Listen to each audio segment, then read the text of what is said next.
नमस्कार दोस्तों, स्वागत है एक बार फिर से आपका अपने यूट्यूब चैनल ज्ञान ऑटोमेशन में। दोस्तों, आज इस वीडियो में हम लोग सीखेंगे टू मोटर्स इंटरलॉक सिस्टम। जब हम किसी दो मोटर के लिए प्रोग्रामिंग करते हैं तो उसमें हम इंटरलॉकिंग कैसे करते हैं, इसके बारे में सीखेंगे। इसमें फिर आप two motors, three motors, four motors, जितने भी मोटर्स को चाहेंगे आप आपस में इंटरलॉक कर पाएंगे। लेकिन उससे पहले आप लोगों से एक रिक्वेस्ट है कि अगर आप हमारे चैनल पर नए हैं और अभी तक आपने हमारे चैनल को सब्सक्राइब नहीं किया है तो प्लीज़ चैनल को सब्सक्राइब कर लीजिए और बेल आइकन को जरूर प्रेस कर दीजिए ताकि नेक्स्ट वीडियो का नोटिफिकेशन सबसे पहले आप तक पहुंचे। तो आइए अब वीडियो को शुरू करते हैं। दोस्तों, टू मोटर इंटरलॉक सिस्टम, पहले तो आपको ये समझना है कि इंटरलॉक होता क्या है, क्योंकि बहुत सारे लोगों के समझ में यही बात नहीं आती कि इंटरलॉकिंग आखिर होती क्या चीज़ है। टू मोटर्स का मतलब ये है कि जैसे मान लीजिए आपके पास इधर M1 है, एक मोटर है, ये आपका मोटर 2 है। ओके, तो इंटरलॉक का मतलब ये होता है कि जैसे आपने मोटर 1 को ऑन कर दिया, तो अगर मोटर 1 ऑन है, उस टाइम पर आकर के कोई मोटर 2 को ऑन करना चाह रहा है तो ये नहीं ऑन होगा। जब आप मोटर 1 को बंद कर दोगे तभी मोटर 2 ऑन होगा।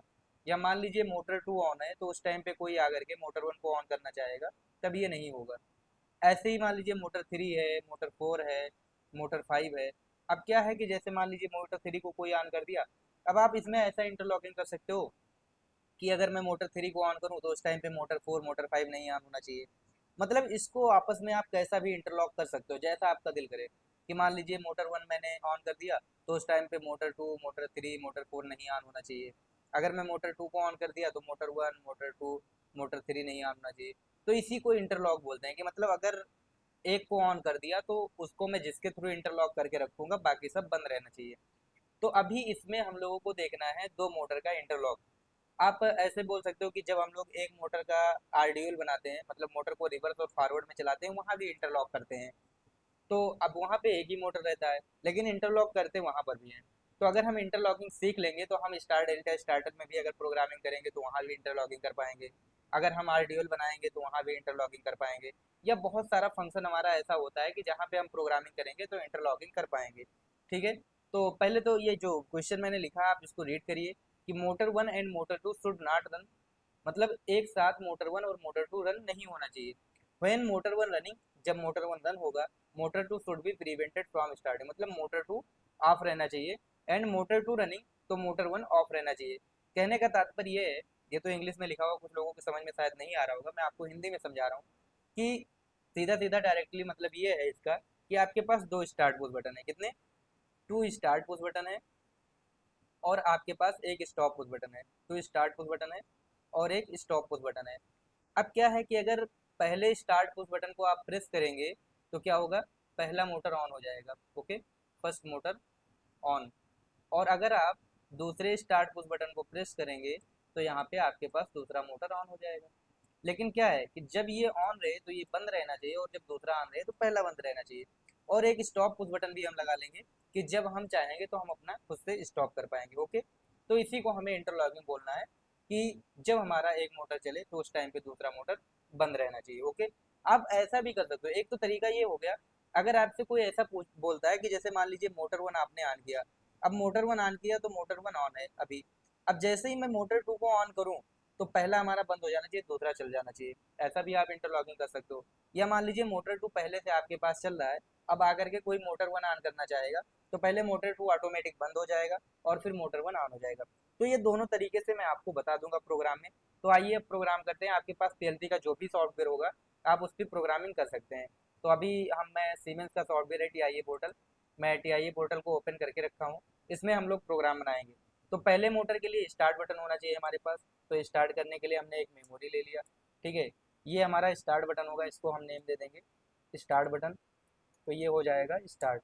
और उसके बाद ये एक स्टॉप बटन बना लेंगे।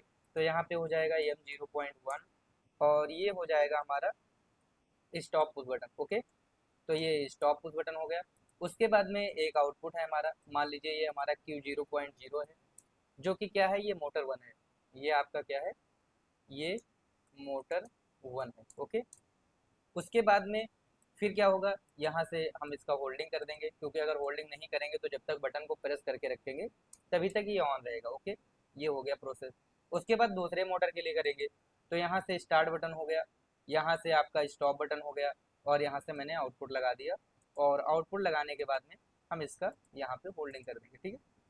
यहाँ से मैंने इसका होल्डिंग कर दिया। तो यहाँ पे हम M0.3 ले लेते हैं। इसको मैं नेम दे देता हूँ स्टार्ट 2। वो मान लीजिए स्टार्ट 1 था, तो इसको मैंने नेम दे दिया स्टार्ट 2। और ये हो जाएगा, स्टॉप आपका वही रहेगा जो आप, क्योंकि मैं दोनों में सेम सेम स्टॉप लगा रहा हूँ। आप अलग अलग स्टॉप बटन लगा सकते हो, आपके ऊपर डिपेंड करता है। यहाँ पे हम एड्रेसिंग दे देंगे Q0.1, और उसी से हम होल्डिंग कर देंगे Q0.1 से, और इसको हम नेम दे देंगे मोटर 2। ओके, ये हो गया मोटर 2। अब देखिए, अभी मैंने इंटरलॉकिंग नहीं किया, अभी सिर्फ मैं आपको ऑन ऑफ करके दिखाऊंगा। उसके बाद में फिर मैं अगले स्टेप में इंटरलॉकिंग करूंगा कि कैसे आप इंटरलॉकिंग कर सकते हो, ठीक है। तो अब यहाँ से इसको ऑन करते हैं, और आप देख सकते हैं कि जैसे ही मैं पहले वाले स्टार्ट पुश बटन को प्रेस किया तो पहला मोटर ऑन हो गया। ओके, यहाँ से अगर मैं स्टॉप करूँगा तो ये स्टॉप हो जाएगा। अगर मैं दूसरे वाले स्टार्ट बटन को प्रेस करता हूँ तो भी ऑन हो गया, इसको मैं स्टॉप करूँगा तो स्टॉप हो जाएगा। अगर मैं दोनों को साथ में ऑन करता हूँ, जैसे पहले को ऑन कर दिया और दूसरे को भी ऑन कर दिया, तो दोनों ऑन है। बट इंटरलॉकिंग में ऐसा नहीं होना चाहिए, अगर पहला ऑन है तो उस टाइम दूसरा नहीं ऑन होना चाहिए, ठीक है। तो सीधा सीधा इंटरलॉकिंग के लिए आप ये याद रखो, जैसे कि आप RLC में जब इंटरलॉकिंग करते हो, चाहे आप RDL बनाते हो या आप स्टार डेल्टा स्टार्टर बनाते हो, तो जब भी आप इंटरलॉकिंग करते हो तो आपके पास जो कॉन्टेक्टर लगा होता है, आप उस कॉन्टेक्टर के NC को यूज करते हो इंटरलॉकिंग के लिए। कॉन्टेक्टर के ऊपर एक्जुलरी कॉन्टैक्ट लगा होता है जिसमें NC होता है, तो आप उसका यूज करते हैं इंटरलॉकिंग के लिए। या मान लीजिए अगर आप रिले के थ्रू कोई लाइट ऑन कर रहे हैं, तो रिले के थ्रू अगर आप इंटरलॉकिंग कर रहे हैं तो आप उसमें रिले की NC और कॉमन टर्मिनल को यूज करते हैं। तो उसी तरीके से इसमें भी आपको NC यूज करना है। लेकिन जैसे वहाँ पे अगर आप कॉन्टैक्टर की NC यूज करते थे तो कॉन्टैक्टर भी एक कॉयल था, अगर वहाँ पर आप रिले की NC यूज करते तो वो भी एक कॉयल था। तो वैसे ही PLC के अंदर ये जो आउटपुट कॉयल होता है, ठीक है, ये जो आउटपुट कॉयल होता है इसी की NC को यूज करके हमें इंटरलॉकिंग करना रहता है। अब मान लीजिए कि जैसे ही मोटर 1 अगर हमारा ऑन हो जाए, उस टाइम पे मोटर 2, मोटर 3, मोटर 4, मोटर 5 कोई नहीं ऑन होना चाहिए। तो हम क्या करेंगे, एक NC डालेंगे, और किसकी NC डालेंगे, मोटर 1, ठीक है। किसकी NC डालेंगे, मोटर 1 की। तो मतलब जब मोटर 1 ऑन रहेगा तो उस टाइम मोटर 2 ऑफ रहेगा। अब मोटर 1 के ऑन होने से जिस जिस मोटर को आपको ऑफ करना है, आप वहां वहां पर इसकी NC डाल दोगे। और मोटर 2 के ऑन होने से, मान लो आपके पास 4-5 मोटर लगा है, अब मोटर 2 ऑन हो जाए तो उस 4-5 मोटर को ऑफ करके रखना है, तो आप सबकी आगे NC डाल दोगे। किसकी NC, मोटर 2 की NC। तो जैसे मान लो इसके आगे मैंने मोटर 2 की NC डाल दिया, ऐसे एक दूसरा मोटर लगा होता तो उसके आगे भी मैं मोटर 2 को, मतलब मोटर 2 के ऑन होने से जिसको जिसको ऑफ करना है सबके आगे आप मोटर 2 की NC डाल दोगे। और मोटर 1 के ऑन होने से जिसको जिसको ऑफ करना है सबके आगे आप मोटर 1 की NC डाल दोगे। तो यहाँ से मैं इसको डाउनलोड करता हूँ, और डाउनलोड करने के बाद यहाँ से लोड कर दूंगा। अब देखिए, अगर यहाँ से मैं स्टार्ट करता हूँ, मान लीजिए पहले को मैंने स्टार्ट कर दिया, ओके। अब ये स्टार्ट हो गया। अब अगर मैं दूसरे वाले पुश बटन को प्रेस करूंगा तो ये जो मोटर 1 का NC मैंने यूज किया है, यहाँ पर आप देख सकते हो ये अभी येलो बन चुका है। मैं अगर यहाँ से सप्लाई ऑन भी करता हूँ तो सप्लाई यहीं पे आकर के रुक जाती है, आगे नहीं जाने देती है। अब जब मैं पहले प्रोसेस को स्टॉप कर दूंगा, इसको मैंने स्टॉप कर दिया, अब आकर के अगर मैं दूसरे मोटर को चलाऊंगा तो ये चलेगा। जैसे यहाँ से मैंने दूसरे मोटर को चला दिया तो ये ऑन हो गया। अब मैं पहले मोटर को ऑन करना चाहता हूँ तो ये नहीं ऑन होगा, आप देख सकते हैं, तो ये नहीं ऑन होगा। ओके, तो इस तरीके से आप कर सकते हैं। अच्छा, एक और दूसरा सेकंड प्रोसेस जो मैं बता रहा था, कि जैसे मान लीजिए मोटर 1 चल रहा है, अब जैसे ही अगर मैं मोटर 2 को दबाऊं, मतलब मोटर 2 को ऑन करूं, तो वैसे ही पहला ऑटोमेटिक बंद हो जाना चाहिए। तो जो हमने स्टॉप पुश बटन यूज किया है, इसमें हम इस तरीके से स्टॉप पुश बटन यूज करेंगे। यहाँ से अब इंटरलॉकिंग हटा देंगे। जो मैंने बोला था उसको पहले आप समझिए, कि जैसे मान लीजिए आपने मोटर 1 स्टार्ट कर दिया, मोटर 1 चल रहा है, लेकिन जैसे ही आकर के मैं मोटर 2 स्टार्ट करूँ ना, वैसे ही मोटर 1 ऑटोमेटिक बंद हो जाना चाहिए। अगर हमें ऐसा प्रोसेस करवाना है तो हम कैसे काम करेंगे, तो जैसे इसका मोटर 1 का स्टार्ट बटन है, तो जो मोटर 2 का स्टार्ट बटन है ना, उसको NC मैं यहाँ पे डाल दूंगा मोटर 1 में। किसका, स्टार्ट 2, जो ये आपका स्टार्ट 2 है, इसकी NC हम यहाँ पे डालेंगे, और ये जो स्टार्ट बटन है इसकी NC मैं यहाँ पे डालूंगा। तो पहले का जो स्टार्ट होगा वो दूसरे को स्टॉप करने का काम करेगा, और दूसरे का जो स्टार्ट है वो पहले को स्टॉप करने का काम करेगा, ठीक है। तो जैसे मान लीजिए इसको मैं यहाँ से डाउनलोड कर दिया।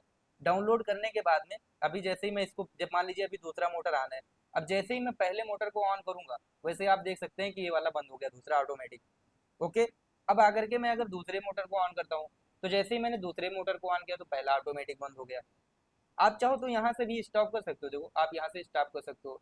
यहाँ से अगर आप इसको स्टॉप करोगे तो ये ऑन हो जाएगा। अब अगर आप खुद से स्टॉप करना चाहते हो तो एक एक स्टॉप बटन भी आप दोनों में डाल दो, ठीक है। कि जब आप खुद से स्टॉप करोगे तो ये खुद से स्टॉप हो जाएगा। तो यहाँ पे भी स्टॉप बटन डाल लो, यहाँ पे भी स्टॉप बटन डाल लो। तो मतलब अब आपके पास दो ऑप्शन है, एक ऑप्शन तो ये कि आप खुद से जब स्टॉप करोगे, जैसे इसको मैं खुद से स्टॉप कर दिया तो ये स्टॉप हो गया। अच्छा मान लो खुद से स्टॉप नहीं कर रहे हो, आपने ऑन कर दिया, पहला मोटर चल रहा है। अब मान लीजिए कोई आकर के अगर दूसरा को ऑन कर रहा है, तो इंटरलॉकिंग की हमें जरूरत थी, तो दूसरा जैसे ऑन किया वैसे ही पहला बंद हो गया। तो मतलब ये दो तरीका है आपके पास, इस दो तरीके से आप इंटरलॉकिंग कर सकते हो।